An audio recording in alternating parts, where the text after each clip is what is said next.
Je vais trier le top 25 des crypto-monnaies avec la plus grande capitalisation boursière en 5 catégories.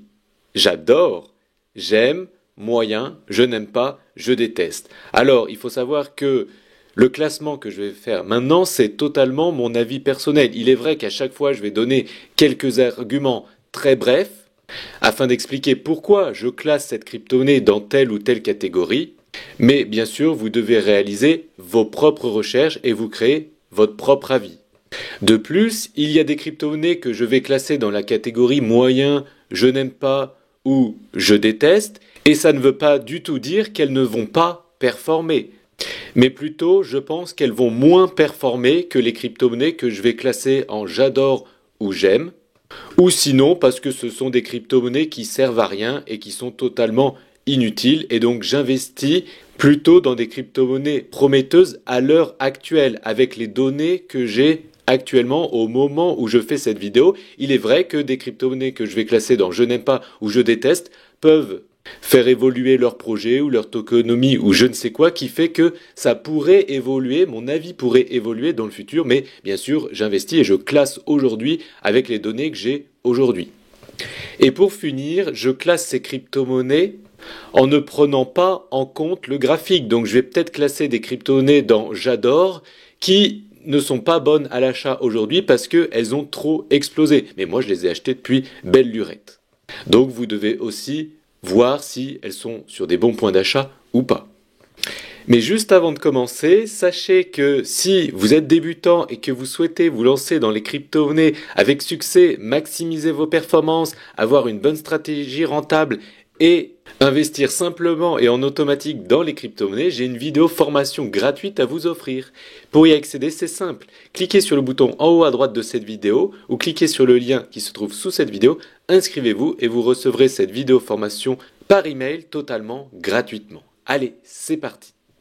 Sachez tout de même que la formation qui vous est offerte a pour but de multiplier votre capital à investir dans les crypto-monnaies, dans le but même, à terme, à la fin du marché haussier, de vous générer un revenu chaque mois. Allez, inscrivez-vous en cliquant sur le lien en haut à droite de cette vidéo ou sous cette vidéo, c'est parti. Alors pour les premières cryptos, je vais aller assez vite puisque Bitcoin, bien évidemment, c'est une évidence. C'est une crypto-monnaie que j'adore et que je vais classer dans la catégorie j'adore. Par contre, attention, les cours actuels sont super hauts et donc personnellement, j'en achèterai pas au cours actuel. Ensuite, Ethereum. Bien évidemment, c'est une crypto-monnaie qui, selon moi, il faut avoir dans son portefeuille puisque, eh bien, c'est les fondations de la finance décentralisée, des stablecoins, des plus gros NFT et de certaines layers 2 très utilisées. Alors pour moi, il faut l'acheter, surtout que Ethereum n'est pas si cher au moment où je fais cette vidéo. Solana, je pense qu'il est important aussi d'avoir du Solana. Et c'est une crypto-monnaie que j'adore. Avec Ethereum, Solana est la deuxième crypto-monnaie avec le plus de TVL, c'est-à-dire d'argent bloqué sur cette blockchain, donc l'une des blockchains les plus utilisées. Alors, il faut absolument en avoir. Par contre, elle a dépassé son ancien plus historique de 2021 en termes de market cap, donc pour moi, il est trop tard d'en acheter, comme pour le Bitcoin d'ailleurs, comme vous pouvez le voir ici. Le Bitcoin a dépassé son ancien plus historique, alors que l'Ethereum, en termes de prix et en termes de market cap, il est bien en dessous, donc il est sous-coté. Ensuite, la quatrième crypto est le BNB. Il faut absolument avoir du BNB. Moi, personnellement, j'adore. C'est la crypto-monnaie de Binance. Comme vous le savez, Binance, c'est le tapis rouge de la ruée vers les cryptos. Si une personne souhaite acheter des cryptos, il est obligé de passer par un exchange. L'exchange le plus connu qui possède plus de 200 millions d'utilisateurs, il me semble, c'est Binance. Et donc, en un claquement de doigts, il peut inciter des personnes à acheter du Binance Coin pour des launchpads, des launchpools ou je ne sais quoi. Et donc, du coup, les gens sont incités à l'acheter. Donc, pour moi, il faut absolument en avoir, surtout qu'ils brûlent énormément de tokens tous les trimestres. La dernière fois, ils ont brûlé l'équivalent d'1 milliard de dollars de BNB. Donc pour moi, c'est important d'en avoir. Le Dogecoin, bien sûr, j'en parle depuis bien longtemps. Acheté à 10 centimes, aujourd'hui il est à 40 centimes. Il ne faut pas l'acheter au prix actuel puisque eh bien, son cours a trop pumpé à court terme. Bien sûr, il est très loin de son ancien plus historique, c'est vrai, mais à court terme, vous voyez qu'il a multiplié son prix par 3,5 en l'espace de 30 jours, donc il faudrait attendre une grande consolidation pour investir. Mais comme en ce moment, Elon Musk lance tout juste son département of Government Efficiency, qui s'appelle le Dodge, et bien forcément ça aide à pumper son prix. Là, ça commence à se compliquer. La prochaine crypto, c'est le XRP. Et le XRP, je vais classer en moyen. Pas parce qu'elle va performer, je pense qu'elle va beaucoup performer. Mais le seul souci, c'est qu'on ne sait pas quand.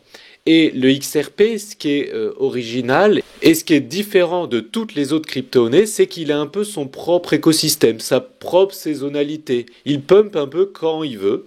Et donc du coup, le souci, c'est que si vous aviez du XRP depuis, vous voyez, mi-2022, eh bien vous n'auriez totalement rien gagné. Alors que là, les autres crypto-monnaies ont explosé. Donc XRP, il va énormément performer, mais quand ça sera son moment de gloire, c'est-à-dire quand son procès sera totalement terminé, ce qui n'est pas totalement le cas, et quand l'ISO 20022 sera plus accepté. Et donc ça, le seul souci, c'est qu'il y a une inconnue, et cette inconnue, on ne sait pas quand elle va arriver. Donc en attendant, je la mettrai dans moyen, je crois en son potentiel, mais je ne sais pas quand ce potentiel va exploser. Passons au Cardano. Alors Cardano, personnellement, je n'aime pas. Avec les informations que j'ai aujourd'hui, alors c'est vrai qu'ils sont en train de pivoter un peu leur projet, ils sont en train d'avoir des potentiellement bons partenariats avec le gouvernement américain, mais pour l'instant, il n'y a rien de concret, pour l'instant, c'est un fait, cette crypto n'est pas vraiment utilisée, elle est un peu inutile, et donc du coup, avec les données que j'ai actuellement, eh bien, je ne peux pas investir dans cette crypto-monnaie. J'ai du XRP par contre, mais je n'ai pas du tout de Cardano. Ça ne veut pas dire qu'elle ne peut pas performer, et d'ailleurs, là, ces derniers jours, elle a un peu performé, pas mal performé même, parce qu'il y a eu des actualités. Mais ça n'empêche que je suis OK pour louper cette vague, puisque je pense que les autres crypto-monnaies qui seront dans J'aime ou J'adore vont mieux performer Cardano. Ce qui est sûr en tout cas, c'est que les crypto-monnaies dans J'aime ou J'adore ont une vraie utilité aujourd'hui et sont vraiment utilisées aujourd'hui, contrairement à Cardano qui n'est pas vraiment utile et qui n'est pas vraiment utilisé aujourd'hui avec les données que j'ai actuellement. Passons à la prochaine crypto-monnaie qui est le TRX. Donc le TRX, personnellement, j'en ai pas, mais je vais potentiellement mettre dans moyen. Pourquoi ? Puisqu'on voit que c'est quand même une blockchain qui est utilisée, je ne sais pas par qui, au niveau de la finance décentralisée en tout cas. Le Tron, j'utilise cette blockchain pour faire des transferts de stablecoin, parce que c'est vraiment très rapide cette blockchain et elle coûte vraiment rien. Donc je pense qu'il y a beaucoup de personnes qui l'utilisent comme moi. Mais côté finance décentralisée, eh bien, j'utilise pas du tout. Cependant, je vois qu'elle a pas mal de TVL, pratiquement autant que Solana, ce qui me surprend un peu, mais il faut prendre en compte dans son analyse. Et ensuite, quand on regarde son graphique, on voit que il est magnifique. Regardez ce magnifique graphique. On dirait que il fait que de monter. Et donc ça, du coup, c'est hyper positif graphiquement, le Tron. Personnellement, j'en ai pas, mais ça a l'air d'être une crypto-monnaie quand même intéressante. Donc, je vais la laisser dans moyen puisque j'en ai pas. Mais là, du coup, son prix est trop surcoté pour l'acheter actuellement. Passons maintenant au Shiba. Donc le Shiba, pour moi, c'est une crypto-monnaie à fort potentiel. Donc, j'aime bien. J'en ai franchement un tout petit peu.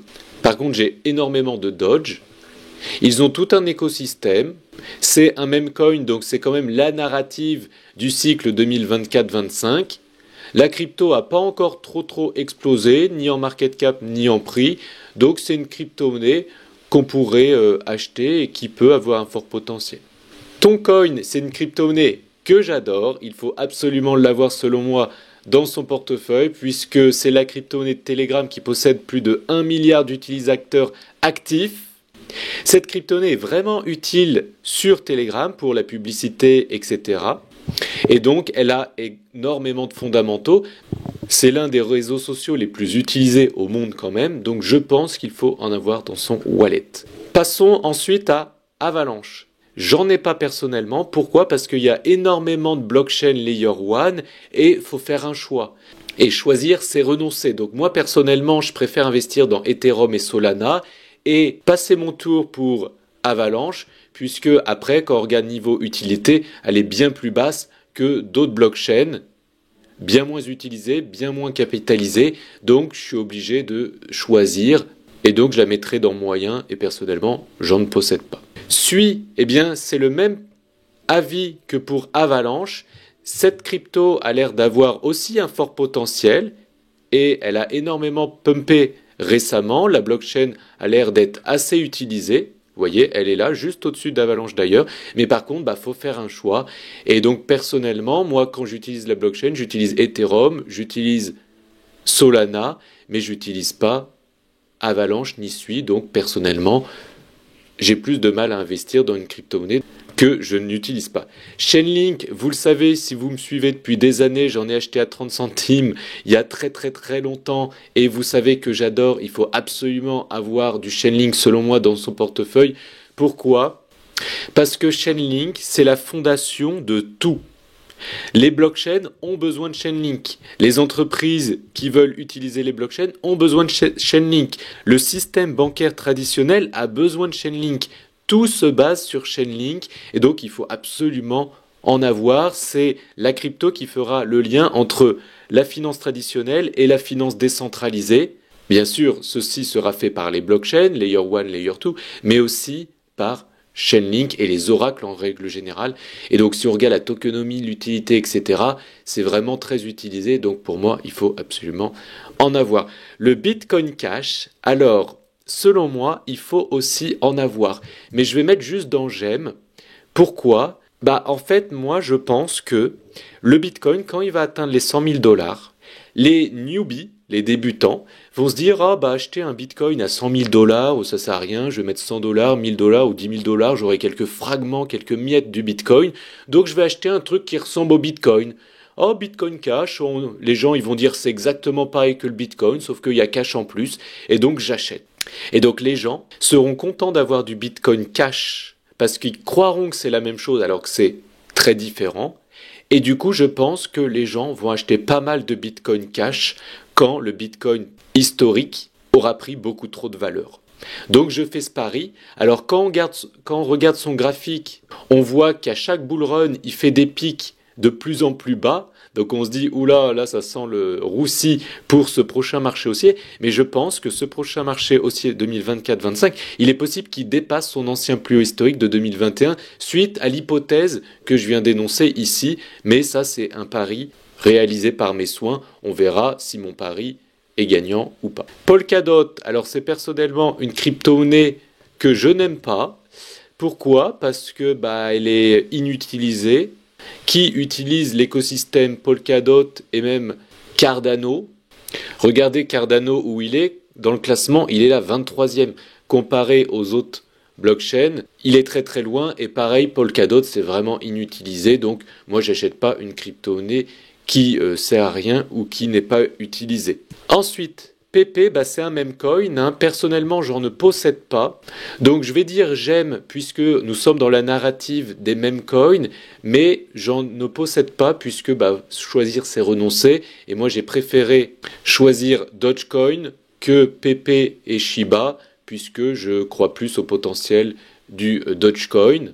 Et vous voyez, PP, du coup, il est plus du tout sur un bon prix d'achat puisqu'il vient prendre presque 50% aujourd'hui, pile là, depuis que je fais cette vidéo. Donc du coup, il n'est plus du tout sur un bon prix d'achat. Ensuite, la crypto-monnaie Léo. Alors c'est une crypto-monnaie un peu particulière. Et puis si on lit son white paper, on peut comprendre qu'elle est liée à Bitfinex et aux frais réalisés par cette société.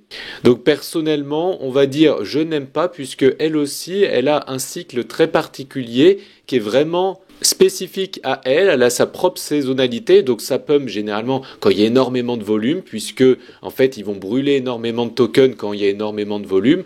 Donc en fait ça fait que ça fait stagner, pumper, stagner, pumper. Personnellement, je n'en ai pas et j'hésite à la mettre dans moyen ou je n'aime pas. mais bon, on va mettre plutôt moyen puisque elle est mieux, je pense, que ces deux-là. Ensuite, Aptos. Alors personnellement, je n'en possède pas et c'est un peu le même problème que Avalanche et Suib, à choisir c'est renoncer. Et puis de toute façon, quand on regarde l'utilisation de sa blockchain et son volume, sa TVL, etc., elle est bien loin des majeurs. Et donc moi personnellement, je me concentre plutôt sur les majeurs, celles qui ont fait leurs preuves, qui sont vraiment utiles et utilisées, que d'autres blockchains. Ensuite, NIR. Alors NIR, j'en possède pas, mais elle a potentiellement une belle performance à venir. Je vais peut-être la mettre dans GEM quand même, puisque c'est une blockchain pour l'intelligence artificielle, et vous le savez que la narrative actuelle, c'est quand même l'intelligence artificielle. Donc, elle pourrait bien performer pour ce cycle. Et vous voyez, en termes de market cap et en termes de prix, elle est assez loin de son ancien plus historique. Donc, elle pourrait être bon à l'achat actuellement, mais moi personnellement j'en ai pas parce que toujours pareil, il faut choisir et on peut pas acheter toutes les cryptos de l'humanité, et moi j'essaie d'acheter les crypto-monnaies qui vont le mieux performer durant ce cycle-là. Ensuite, le Litecoin. Le Litecoin pour moi c'est un peu la même histoire que le Bitcoin Cash, sauf que entre les deux, je préférerais peut-être Bitcoin Cash puisque il y a le mot Bitcoin dedans, alors que le Litecoin non. Mais par contre, le Litecoin c'est une crypto-monnaie qui est quand même assez rapide, même très rapide, et qui coûte peu de frais. Donc je dirais quand même moyen, puisque elle a un désavantage, c'est qu'il n'y a pas Bitcoin dans son nom, et donc du coup je pense que les débutants, les newbies quand ils vont arriver, ils préféreront acheter Bitcoin Cash que Litecoin. Allez, il manque 5 crypto-monnaies. La prochaine, c'est le Uniswap. Eh bien le Uniswap, j'adore, il faut absolument en avoir dans son wallet. Pourquoi? Puisque c'est l'une des applications décentralisées les plus utilisées sur la blockchain Ethereum, et d'ailleurs plein d'autres blockchains comme vous pouvez le voir ici. Donc du coup, en plein bull run, il y a énormément de volume, et qu'est-ce qui prend le volume? Eh bien c'est entre autres les plateformes de finances décentralisées, là où on peut faire des swaps. Donc là, vous voyez, c'est un DEX, un exchange décentralisé, et donc Uniswap en bénéficiera, surtout qu'elle est là sur plusieurs blockchains. CRO, alors personnellement, j'en ai pas, mais c'est un peu comme Binance, c'est le tapis rouge de la ruée vers les cryptos. Mais là, c'est pareil, choisir c'est renoncer. J'ai choisi Binance plutôt que crypto.com, donc je vais dire moyen. BitTensor, pour moi, il faut absolument en avoir dans son portefeuille puisque c'est dans la narrative de l'intelligence artificielle, donc il faut absolument en avoir. Après, il faut voir si le prix actuel. ICP, personnellement, j'en ai pas. Elle est dans une thématique à fort potentiel, mais je n'en possède pas dans mon portefeuille puisqu'elle n'est pas vraiment utilisée actuellement. Et la dernière crypto-monnaie, c'est le Stellar Lumen. C'est un peu comme le XRP. Elle aussi, elle peut avoir un fort potentiel comme le XRP, mais le seul souci, c'est qu'elle va pumper surtout quand l'ISO 20022 sera mis en place, et quand ça sera en 2025, en 2026, en 2028, je sais pas. Mais du coup, je n'en possède pas dans mon portefeuille puisque je ne sais pas quand ça va pumper. Si vous voulez que je fasse le classement des 25 suivantes crypto-monnaies que vous pouvez voir à l'écran, dites-le moi en commentaire. Et pour rappel, si vous souhaitez cette formation offerte pour vous aider à vous lancer dans les crypto-monnaies, dans les règles de l'art et investir de manière simple et en automatique, cliquez sur le bouton en haut à droite de cette vidéo ou sous cette vidéo pour recevoir cette formation offerte. Je vous dis à très bientôt dans une prochaine vidéo si vous êtes abonné, j'espère. Ciao!